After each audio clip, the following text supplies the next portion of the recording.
side of the window on a gravel road. And I was kind of going a little bit fast, so she had to be at a trot. I figured she ran all the way out here. And this other guy comes driving the other way, and he's like, he slows down, rolls his window down. He's like, so your cow run off? And I said, nope. I'm just taking her for a walk. She needs exercise. What does it look like I'm doing? And he just looks at me, and he just kind of drives off. And I just kind of kept going. I don't know if he really believed me or not. But so now these other cows are driving off, and they're like, running off, and they're like, well, is it your cow? It's like, nope. Oh, man. Too funny. That's pretty funny, yeah. Do you guys have open range there? Is it? It is open range laws. So basically it's a fence-out state because if you're west of the Missouri, I think it's west of the Missouri River. On the east side, eastern South Dakota, it's more like Minnesota and Iowa, so you have to fence them in. But once you're on the open range, if you don't want cattle to get on your property, it's your responsibility as a landowner to fence them out. And don't get me wrong, I don't want my cow running off. She's going to get hurt or have an accident and, hit a car or something like that. But, one of the neighbors was like, we kept hearing these, we thought they were wind chimes walking around on our lawn. I'm like, look out your window. They're not wind chimes. It's our cow. We had this big bell on her so we could find where she went. You'd run and you drive and you'd hear if you heard wind chimes in the wind chimes. If you heard her bell in the trees, you knew she was in there. But they're like, we just thought it was really weird that there was somebody walking around on our backyard with wind chimes in the middle of the night. It's like, no, it was our cow, grazing on your lawn. But if you don't want the cows to run around, and on your property, by law, it's fence-out state. So that's kind of how it is on the open range. That is so weird. You would think, I know it's the other way around. You would think that, totally if people hear wind chimes and they don't have any, that it would occur to them that maybe something is awry, Yeah. You'd think. But then, there's the, judging by, because, now I've covered, let me see, Ohio, Michigan, Wisconsin, North Dakota, Montana, and now Washington. So 6 states so far. And I've seen some pretty damn dumb stuff, let me tell you. Yeah, there's some dumb stuff everywhere you go in the world. It's just, you shake your head and you're You wonder how these people manage to breathe without, assistance. Yeah. It's like, how are you still alive, really? I mean, I'm asking that in all seriousness. How are they still alive? It's a dangerous world out there. It is. Yeah, so, it's our cow does not run off anymore because she's in the freezer, and it's fine. It's funny how everybody calls us. Do you know about this cow? I'm like, nope. Are you sure it's not your cow? Do you need to go check? I'm like, let me look. Oh, she's still in the freezer. She's not going anywhere. She's still there, so I'm pretty sure she's not in your yard, yeah. Yeah, she was naughty. I'd be trying to weed the perennial beds, and I'm just, beautiful summer day, and I'm just minding my own business, and all of a sudden, bam! And I'm like, what the fuck? And I'm like rolled over, and I'm like looking, and there's this cow there, because we let them graze our lawn. I mean, why mow the grass when the cows, the horses will do it for you? And then you just run over with the mower to spread the fertilizer around a little bit better, because they would leave these packets of fertilizer on your lawn, but you don't want to leave them in one spot, because it'll kind of kill the grass. And yeah. So she'd just be sitting there. She'd kind of be licking her nose, like the cows do, and it's like acting very innocent. So, but she'd take off and get in this other herd, and we finally left her there to get bread because they had a bull, and they were really nice. But she didn't even get bread, and so a milk cow that doesn't get bread doesn't have a calf, and then doesn't produce a milk. So then a milk cow becomes a beef cow. So yeah, exactly. So. Yeah, bees are a lot better in many ways, because I was talking with a rancher about queen bee insemination, and he's like, well, that sounds kind of a lot like cattle. And I said, well, it is in some ways, but you don't get pooped on, so bees smell a lot better than cattle. And then you don't have to worry about getting kicked. I mean, a cow, she doesn't like what you're doing back there. She can kick you, what I mean? It can hurt. And, a bee, we knock her out and with carbon dioxide, and when I was first learning how to do the insemination, they're like, well, you need to have carbon dioxide to anesthetize them. And I'm like, I got that covered. I make mead. They're like, you make mead? Yeah, I do. And so, I was talking all about making mead to, the expert in queen bee insemination, and I'm like, yeah, I've got lots of CO2. I could probably anesthetize 1 million queen bees in my, just with the CO2 that I have on hand. So it's kind of good, being a mead maker and having carbon dioxide to carbonate your mead. You can use that for inseminating the queen bees or anesthetizing them anyway. And then paint little colors on their butts. Roofing bees. Yeah, exactly. Or on their back. On their back, yeah. Or if I want to be really special, I can put like a little number on there. We can glue a number, and then they look like a little race car running around the beehive.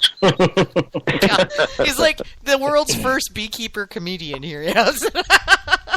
Well, I don't know. Just crack up every time we have you on the show, Tom. You're so funny. Oh, God. Oh. I can just hear him practicing his routine on the bees, and they're like totally unimpressed. So, if you can win that crowd over, you got it made. The thing about bees is they're really honest. If you screw up, they let you know. Pretty honestly. But then if you're kind of calm and nice, then they're fine. They're not like some people that they're friendly to your face, but then they kind of stab you in the back. No, the bees don't stab you in the back; they just sting you. It's just if you screw up. Yeah, they get it right out there. Yeah, they sting you in the face, not stab you in the back. No, yeah. Exactly.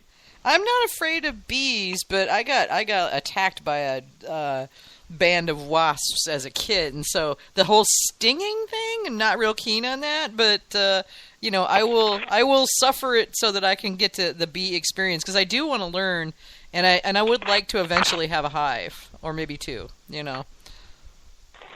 I'd start with at least 2 or even 3, because sometimes you'll have one that won't work out, and if you're new, you won't know if it's not working out, or so it's good to have a comparison, and then you can help the other hive out. If one is weak and one is strong, you can help them out by moving some combs of brood over, of baby bees over. Well, see, now I know people who can help me, like you and Bobby.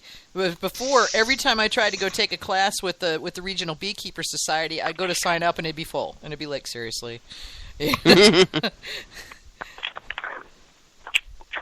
Yeah, Bobby, you were jumping in there a second ago. What'd you have to say? Bobby, did we lose you again? I think we did. Oh my God. Sounds like it. Dang it. Skype, you're being really bad. Really bad Skype. mean. Who's a bad Skype? Let's try him again. But, like a lot of people, they're like, you're at a picnic, and it's like, there's something flying around, and it's black and yellow, and it's like, oh, a bee. And I'm like, that's not a bee, it's a friggin' yellow jacket. That's a yellow jacket. And they're like, what's the difference? Bees are nice, they pollinate, wasps just sting the crap out of you, and for no... And like a couple of years ago, there was a friend of ours that contacted us that they had a quote-unquote beehive in their wood pile, and they were sure it was a beehive, absolutely sure. And I was out of town, so my son, he's 16 now, I think he was maybe like 14, so he went out there to check it, and it turned out it wasn't bees, it was yellow jackets. So they're like, are you going to save them? And they're like, no, you get the can of Raid for the wasps. I mean, because they're and the people that had the place were allergic, and plus the wasps, they hate the bees. I mean, and they attack the bees. So I love my bees, and I'll protect them. But if it's a wasp, I'm the first one to get the can of Raid. Wasps are assholes. So that's why. I hate them. And they attack the bees. Like in the late summer, they come in there and they try to kill bees to take back to feed their larvae, because honeybees are vegetarians, so they collect nectar and pollen from flowers. But wasps and yellow jackets, they're carnivorous. They will get other insects, and that's fine if it's like a caterpillar that's a pest or something, but they're just as happy to kill bees. And so last year I saw this wasp, this yellow jacket, try to get in one of my hives, and she was kind of buzzing around, and then she got in the hive, and I'm watching, and I'm like, son of a gun. And I look, and a moment later, this one beehive, it came out, it was carrying something, and I'm like, what is that bee carrying? And I looked, and it was a head. It was the head of that yellow jacket. And then a moment later, the headless body was coming out, and I was like, the other bee was pulling that other other half of the body, and I'm like, go girls, yeah, you took care of it. The first beer fest that I actually poured some mead at, I was maybe 4 months since opening the doors at Melovino, and I was pouring at this fest. It was outdoors, and at that point I was pouring everything out of bottles. We didn't have any kegs or anything, so I just took like cases and cases of bottles. And we had all the open bottles on the table, And we noticed that there was a lot of, small wasps flying around everywhere, and they were just flying right onto the necks of all of our bottles. So I got some paper towel, and I started swatting them all away whenever one would land on a bottle, because last thing I want to do is grab the neck of a bottle with a wasp underneath my hand, in between my hand and the bottle. So I'm just like swatting them, killing them left and right. And I'm thinking, all I need right now is for somebody to pull out their phone and shoot a video of New Jersey's first meadery owner killing bees. Which are not bees, they were wasps. But yeah, exactly. But yeah, that's what the headline would be on the YouTube video. Sure. Because popular opinion matters more than fact. That is a fact. Yeah. Terrifying it's so funny because people are like, when they hear that I'm a beekeeper, they say something like very knowingly, "Oh, you must make honey." I'm like, "Oh yeah, I'm a beekeeper. I make honey." Or actually, I don't. The bees do, and if I'm lucky, there's extra, and I can harvest some. And then the next thing they say is, "Oh, but you must get stung." Oh, how often do you get stung? And I'm like, I don't know. Today, this week, this year, I don't know. I don't know. It hurts, but it's not like that big of a deal. It's not like, if you met this rodeo cowboy, well, how often you got bucked off your horse? I'm like, well, yeah, they'd be like, it happens. Or if somebody had rose bushes in their garden, that's what they loved, and they would prune them. Nobody would say, oh, you must get thorns in your skin. Well, yeah. Or if you had a pet cat, oh, it must have scratched you. It's like, well, once in a while, but not very often. But yeah, I don't know. It's kind of strange. But the first thing people... It's one of those risks you just live with. Yeah. Yeah, Bobby actually has a saying that I always remembered was, beekeeping is like being in a relationship. Sooner or later, you're going to get kissed. Yeah, pretty much. Well, when I was moving my hives this week, and I got kissed, I don't know, about 20 times or something like that. I didn't really count, but I got a lot of kisses from that one. But some days you get more than others. Yeah. The worst is, I think, when you cut out hives out of walls or something. Oh, yeah. That's when you really get it good.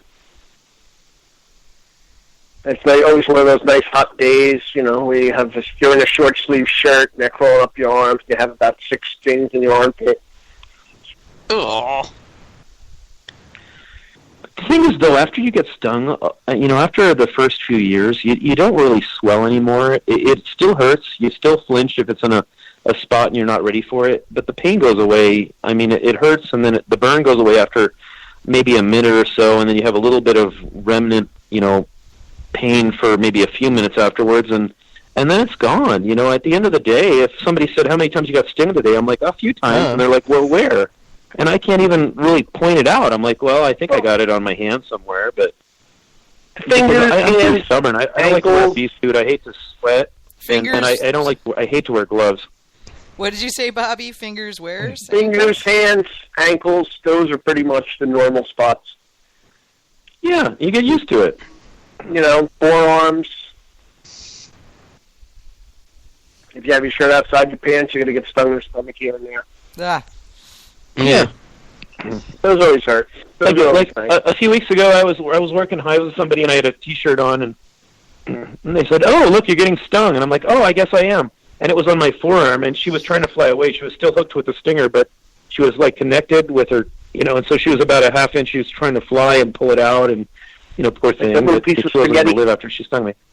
Yeah, exactly, the little string, and I'm like, oh, yeah, okay. But I had a comb in my hand. I didn't want to drop that, so I kind of ignored that because I had a comb in my hand, and I was looking at that. I didn't want to, drop it or swat her or anything, so... But it's interesting too. It's even how you react, because I went out with some new beekeepers. It was their first year, and I checked their hive with them, and I was talking through.